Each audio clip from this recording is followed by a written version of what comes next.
News India Delhi. तो अब जिस खबर का मैं जिक्र करूंगी उसे बहुत ध्यान से आप लोगों को सुनना चाहिए, क्योंकि समंदर से लेकर आसमान तक पाकिस्तान कांप रहा है। इसका कारण है त्रिशूल, अस्त्र शक्ति, युद्धाभ्यास से दुनिया भारत की ताकत देख रही है। पाकिस्तान के बेहद करीब सरक्रीक, थार के रेगिस्तान और अरब सागर में त्रिशूल युद्धाभ्यास शुरू होने वाला है, जो कि लद्दाख में अस्त्र शक्ति युद्धाभ्यास किया गया है। यानी कि पाकिस्तान में फिर से आधी रात को खौफ जारी है। भारत पाकिस्तान बॉर्डर पर 10 नवंबर तक सेना के युद्ध कौशल का प्रदर्शन होगा, जिसमें वायु, जल और थल सेना के योद्धा अभ्यास करते हुए आपको नजर आएंगे। जैसलमेर से कच्छ तक तीनों सेनाओं की ड्रिल ये जारी रहने वाली है। सरक्रीक को लेकर चल रही तनातनी के बीच पाकिस्तान सीमा से सटे राजस्थान, गुजरात और अरब सागर में आयोजित भारत की ट्राई एक्सरसाइज त्रिशूल में भारत के 20 से 25 जंगी जहाज, 40 से भी ज्यादा फाइटर जेट हिस्सा लेंगे। ऑपरेशन सिंदूर के बाद पहली बार सेना के तीनों अंग यानी कि थल सेना, वायुसेना और नौसेना साझा युद्धाभ्यास करेंगे। एक्सरसाइज को लेकर भारत ने गुजरात, राजस्थान और उत्तरी अरब सागर में नोटम यानी कि नोटिस टू एयरमैन जारी किया है, ताकि युद्धाभ्यास के दौरान एयर स्पेस में किसी तरीके का उल्लंघन ना हो। भारतीय नौसेना का एयरक्राफ्ट कैरियर INS विक्रांत, उस पर भी तैनात लड़ाकू विमान यानी कि MiG-29 भी इस एक्सरसाइज में हिस्सा ले रहा है।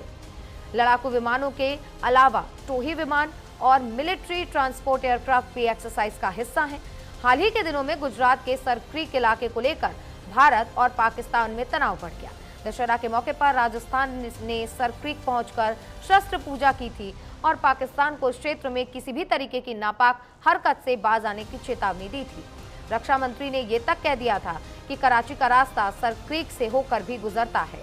राजस्थान में जब रक्षा मंत्री राजनाथ सिंह पहुंचे थे तो उन्होंने उसके तुरंत बाद पाकिस्तानी नेवी चीफ नावेद अशरफ ने सरक्रीक पहुंचकर 3 होवरक्राफ्ट को यहां पर तैनात किया था, ताकि आने वाले समय में भारत को जवाब दे सके। आर्मी के सदर्न आर्मी कमांड, नेवी का वेस्टर्न कमांड, एयरफोर्स के south western air command participate कर रहे हैं और उसमें हमारा मेन उद्देश्य ये है कि how to enhance this synergy between all the maritime forces as well as inter-services. So it's a very large, complex environment, and this is a multi-domain integrated operation which we are conducting. This includes, other than the conventional part of cyber, space, all these aspects also are being considered. As you are aware, Indian Army is following the political direction of new normal. As we have been told that today any act of terror in the country, when it happen, will be act of war. So for the military or the Indian Army have to prepare for this, any act which is going to happen. So for this, in Southwestern Command, we undertaken series of steps to ensure that our activities are aligned and are fully prepared to respond to the enemy if any misadventure is taken anywhere in the country.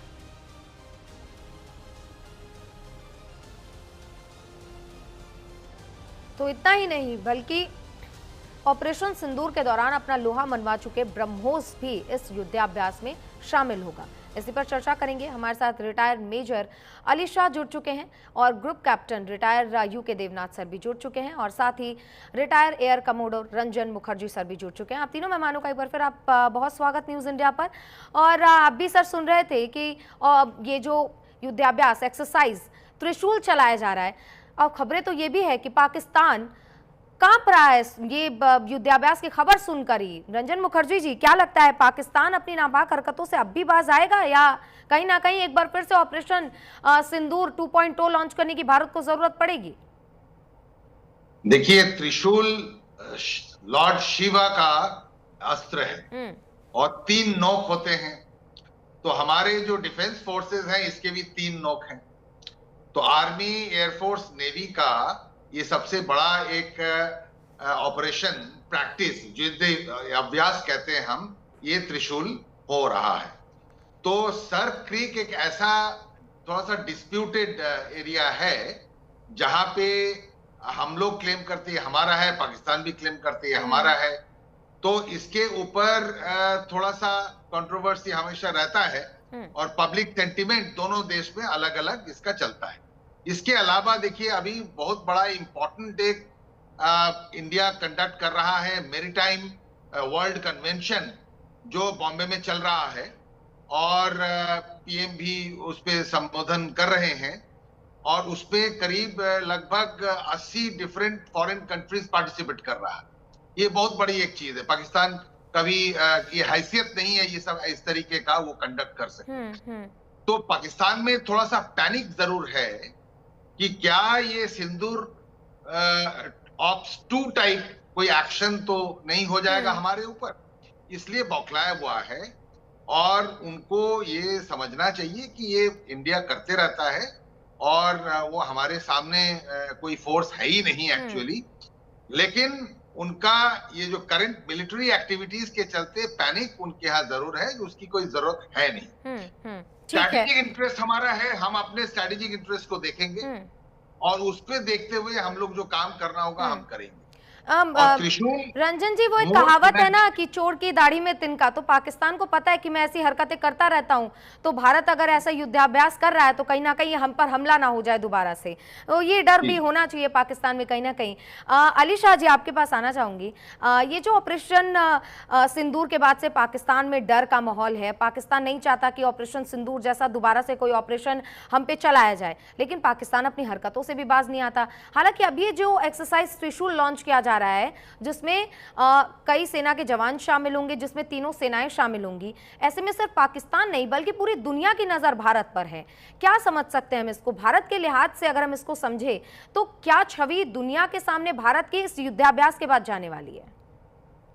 जी, बड़ा अच्छा सवाल पूछा है आपने। देखिए, जैसे कि air commodore साहब ने अभी, रंजन मुखर्जी साहब ने बिल्कुल अभी सही फरमाया कि जैसे कि लॉर्ड शिवा का हथियार 3 नोक, वही वैसे ही 3 लोग आर्मी नेवी एयरफोर्स, तो ये कंबाइंड ऑपरेशन है, ये युद्ध अभ्यास है। यहाँ पर 20,000 आर्मी के पर्सनल डिप्लॉयड हैं, T-90S Arjun tanks, howitzers, air force field करिए Rafale, Su-30 MKI fighter, transport refuellers, IL-78 UAVs, navy ने पोजीशन किए हैं फ्रिगेट्स, डिस्ट्रॉयर्स पूरे सौराष्ट्र गुजरात कोस्ट में, और पूरे एम्फीबियस और मैरीटाइम ड्रिल्स होंगी।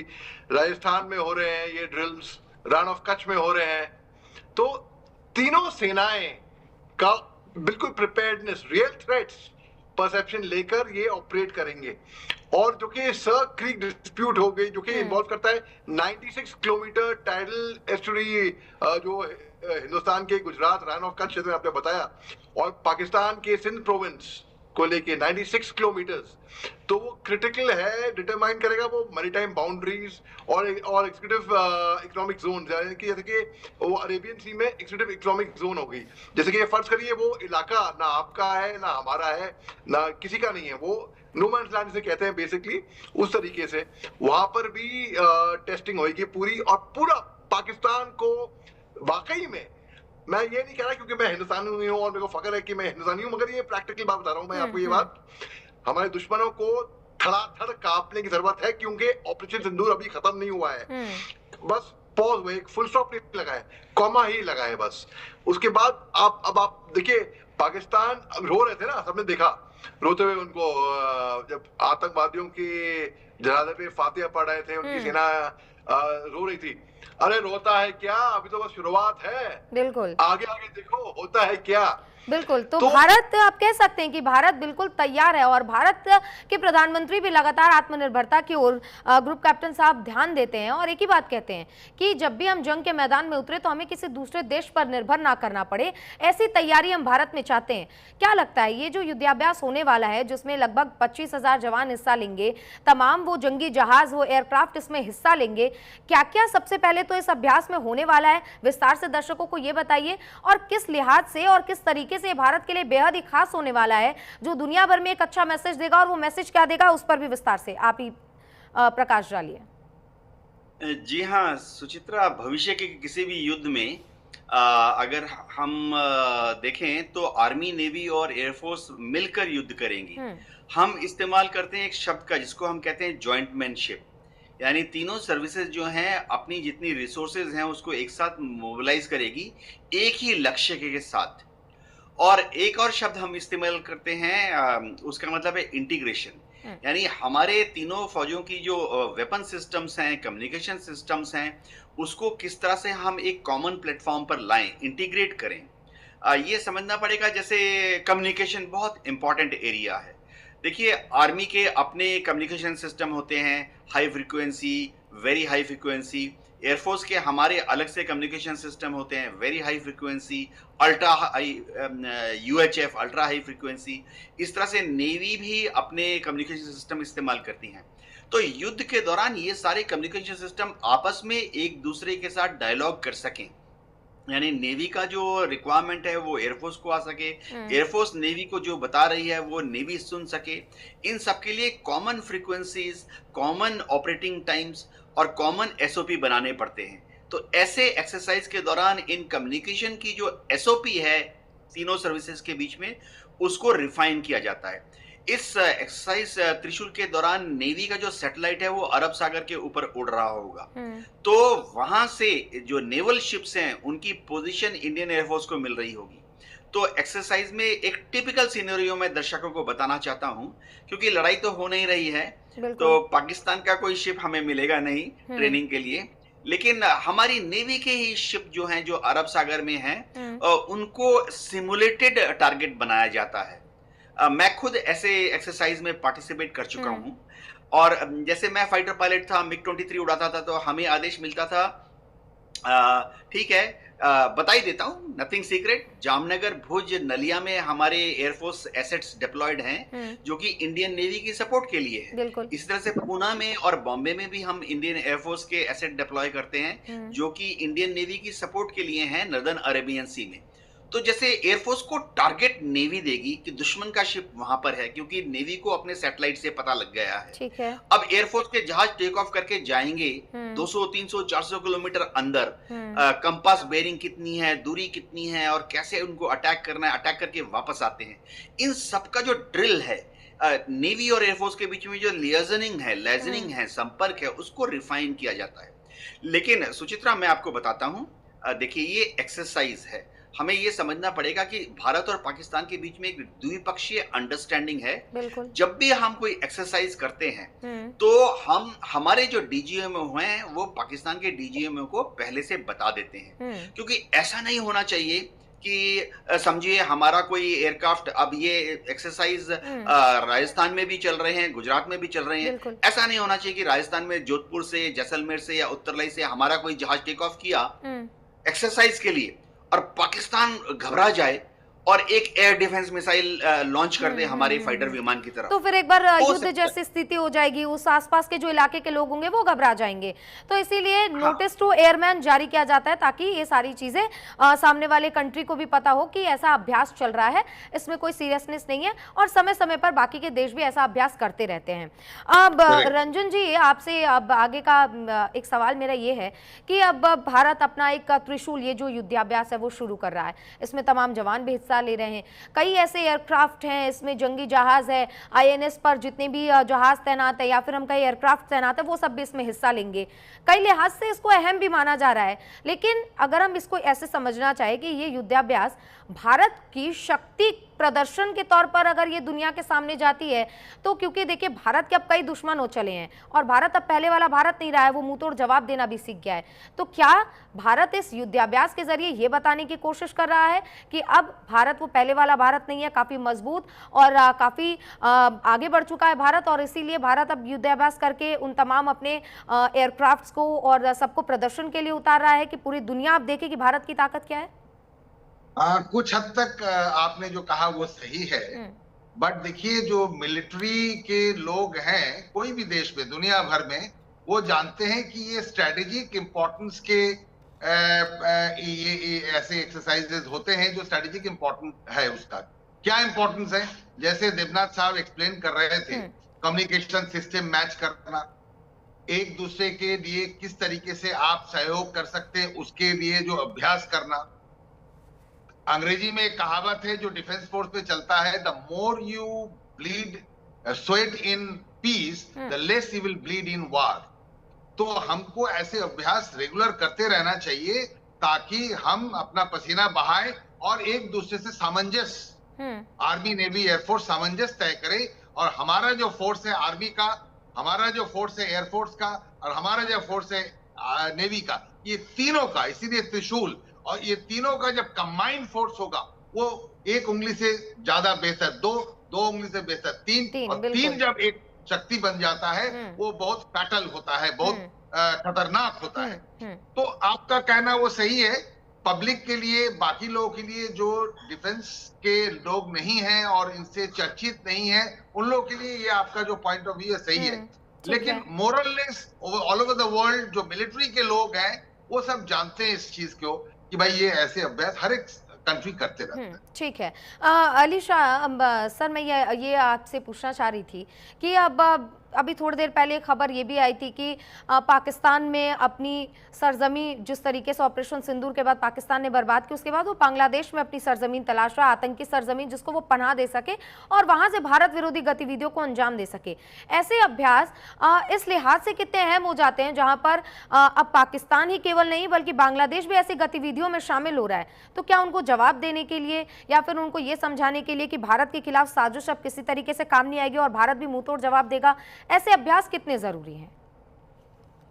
बहुत जरूरी हैं, बिल्कुल। जैसे कि आपको मैं एग्जांपल देता हूं ताकि हर कोई हमारे दर्शक समझ लें। आप बेहतरीन एंकर हैं, हिंदुस्तान की मानवीय एंकर हैं, तो आप शो से पहले, जरूरी नहीं है शो या कोई भी, आप एक रिहर्सल करती हैं, तैयारी करती हैं। बस ठीक उसी तरीके से हम युद्ध में जाने से पहले एक तैयारी करते हैं, रिहर्सल करते हैं, प्रैक्टिस करते हैं एक, तो उसी एक्सरसाइज के तहत इसमें इसकी कंपोनेंट्स में आपको समझना चाहूंगा हमारे सारे दर्शकों को सरल भाषा में। हर ज्यादा टेक्निकल है लेकिन मैं बहुत सरल भाषा में समझाऊंगा ताकि वो टेक्निकल बात भी वो आराम से पकड़ लें। अग्निदृष्टि, वो अग्निदृष्टि इसका एक कंपोनेंट है ऑपरेशन त्रिशूल का, जो कि नेटवर्क सेंट्रिक वॉरफेयर और drill integrating land, air, space और unmanned ISR assets into sensor to shooter grid. ठीक है। दूसरा है त्रिनेत्रा, वो फोकस करता है electromagnetic spectrum dominance, counter UAV kill chains और मल्टी डोमेन सेंसिंग और स्ट्राइक। फिर एम्फीबियस लैंडिंग, यानी कि सौराष्ट्र कोस्ट के जो समुद्री इलाका है वहां पे एम्फीबियस मैनुअल्स जो क्रीक जोन्स हैं उनको टेस्ट करता है ऑपरेशनबिलिटी, फ्लेक्सिबिलिटी मैरीटाइम एनवायरनमेंट में। फिर लॉजिस्टिक्स टेस्टिंग आती है। वो एक्सरसाइज जितने भी लार्ज क्वांटिटी की supplies, fuel, electronic assets, integration, सबको एक साथ मिलाकर सब बिना डिले के, बिना देरी के उसको इकट्ठा करता है, साथ में एक साथ फंक्शन हो जाए।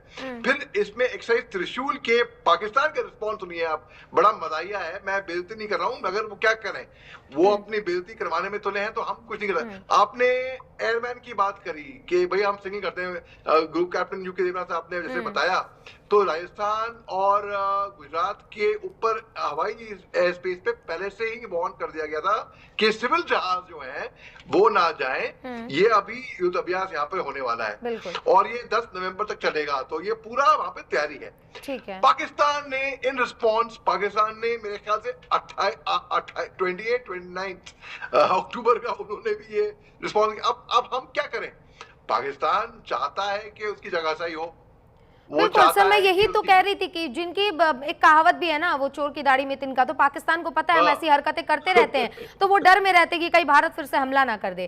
खैर, हमारे पास समय इतना ही था। आप तीनों मेहमानों का बहुत शुक्रिया चर्चा में हिस्सा बनने के लिए। और भारत जिस तरीके से ऑपरेशन सिंदूर के बाद अब एक युद्धाभ्यास करने जा रहा है जिसको त्रिशूल नाम दिया गया है, जिसके तहत भारत अपनी शक्ति का प्रदर्शन करेगा और इसमें तीनों सेनाएं हिस्सा लेने वाली हैं।